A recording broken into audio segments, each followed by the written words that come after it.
So here's a counter-cyclical idea. Why not trust voters more? The late Conservative MP, Keith Joseph, godfather of Thatcherism, used to say, give the people more responsibility and they'll behave more responsibly. Might that not be true of entire nations? Switzerland is perhaps the most democratic state in the world. Its people are regularly asked to vote in referendums on quite minor changes in tax and spending. In consequence, they have a pretty good sense of what governments can afford. They know because many of the cantons require referendums to be fiscally neutral, meaning that the proponents of additional spending must incorporate into the question the commensurate spending cut or tax rise, that state expenditure comes from their pockets. Result? Spending, taxes and borrowing are low, and Switzerland is one of the wealthiest places on earth. Treat voters like children and you get sulks and tantrums. Treat them like adults and you get Switzerland. As the Nobel Prize-winning economist Amartya Sen puts it, don't ask whether a nation is fit for a democracy, it becomes fit through democracy. Amen. By Daniel Hannan, Conservative MEP for South East England. You're going to get through this. Easy for listening. I was able to do it. Easy for dancing. I'm not a great lover of cats. That's my fear. You're a disgrace, you are. Not me. That's my fear. You're a disgrace, you are.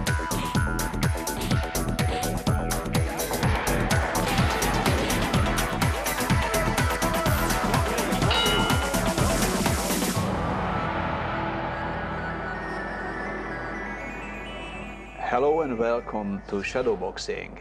Today my guest is Joe Popsheshny. Welcome in the show, Joe. Thanks for having me, Tibor. It's great to be here. Joe, Yes. you are a writer, also a journalist, Yes. and a historian. Yes. You also writing about politics Yes. and economy, Yes. Public affairs. and public affairs are so called. Yes. Joe, how do you get into Australia How did I get here? and where from? Well, my parents are Polish. They found themselves in the Third Reich. That's the Hitler creation. My mother got there via Auschwitz-Birkenau. She survived 20 months in the big death camp. And my father, in the same year, that's 1942, was sitting at a railway station in central Poland. He got a tap on the shoulder. He was arrested, put on a train and sent to the Reich, and he ended up working actually in Lorraine, France, as a farm labourer, which is what he didn't want to be because he was actually a qualified tailor. Yes. And so he sat out the war in eastern France. My mother sat out a good hunk of the war in Auschwitz. But she and 500 other women in 1944 in August, they were dispatched to Lorraine in France to work in a munitions factory. From Auschwitz to Lorraine. From Auschwitz, which is in Silesia, southern Yes. Poland, southern present-day Poland. And she escaped because the women were being withdrawn from the munitions factory, and there was some light aircraft, I don't know if they're American or British, started shooting up this line of walking down this French road, and all these women and a lot of the German soldiers scattered into the forests, and they hid out. They never returned to the road, and she hid out in the Maginot Line, which older people would only know what that is. That was the defence the line. great French defence line. It was all tunnels and things. She hid out there for a while and eventually emerged and got into a village, and my father just happened to be there, and that's how they met. You see, even the Second World War can have a happy ending story. Well, we stayed in, I wasn't born till much later, but we stayed in a United Nations refugee camp in Germany. In Germany, yes. In a place called Trier, which is one of the oldest cities in Germany. I've revisited it. And in 1949, the Australian immigration officers turned up. My father wanted to get a long way away from Europe, and Australia sounded like fitting the category. A good place. So we've been here ever since. I got here when I was about 4 years old. So your family definitely experienced undemocratic, dictatorial countries and life in Europe. Now you're living in a new country. How do you see Australia? Are we a democracy? This may shock people. Australia is actually, not only Australia, but all the states and territories, they are actually not democracies. I stress, not democracies. What make you say that, Joe? The word democracy is made up of two Greek words. Demos, which means the people, and kratos, which is Greek for governance. Now, the people in Australia do not govern this country. Who governs Australia? I mean, the people say we're governing because we're going to the ballot boxes, Yes. put the ballots in, Yes. and then 2 days later we know who is governing the country because we trust them. Tibor, just because your parents, your teachers, your academic teachers, the politicians and the newspapers tell you you're in a democracy doesn't mean you are one. Why we're not a democracy is the simple reason that we're governed by politicians. We have the right to vote, correct, but we only have the right to vote for politicians.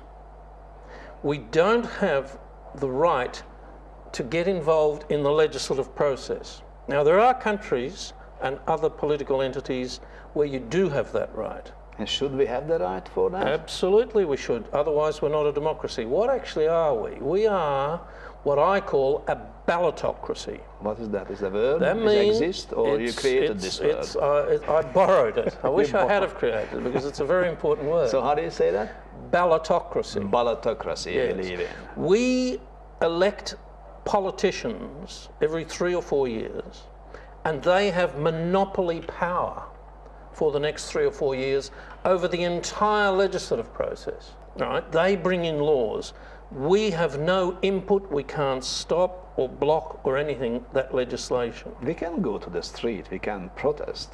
And nothing will happen. The legislation that the politicians bring in will become the law, and we, the mushrooms, right, who are kept in the dark, have to obey those laws. Now, there are countries and political entities where people have the right to become directly involved in the legislative process. The first and most important is, of course, Switzerland. In Switzerland, when the parliament, they have an upper house and a lower house like we do, every state except Queensland and our national parliament is bicameral. When legislation passes those, the required number of times, it goes to a Governor-General or a Governor, and that bill becomes an act. In other words, it becomes the law of the land. In Switzerland, what happens is once it's passed their 2 chambers, there is a constitutionally constructed period of 100 days where people can sign a petition, and in Switzerland, a population of 7 million, only 50,000 signatures are needed. They must be in at the legislature by the 100th day, and if they're there, a referendum is called, and the people then vote for or against that piece of legislation. And what's happening if they against? Then it doesn't become the law because the people are the bosses.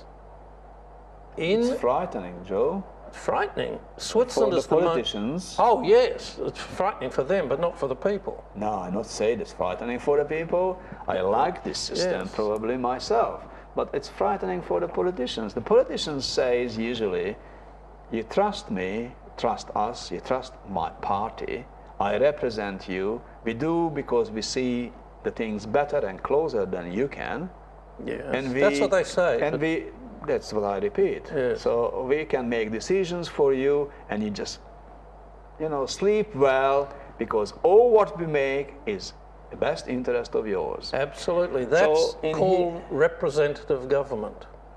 But what in representative government the people are locked out. The politicians have got monopoly control over the legislative process. Now, Switzerland does have representative governance, except it has one more thing.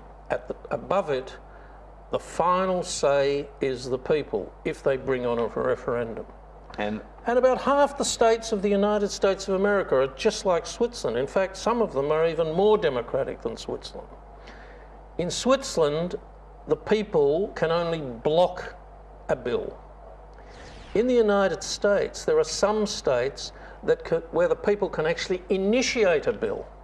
If the politicians won't do something, they'll get around, get a certain number of signatures. These things vary. And they Some want to make places a it's law. 5% or 8% of the electors, and they'll plonk it down, and then the people will vote. If the politicians won't do it, the people can force them to do it.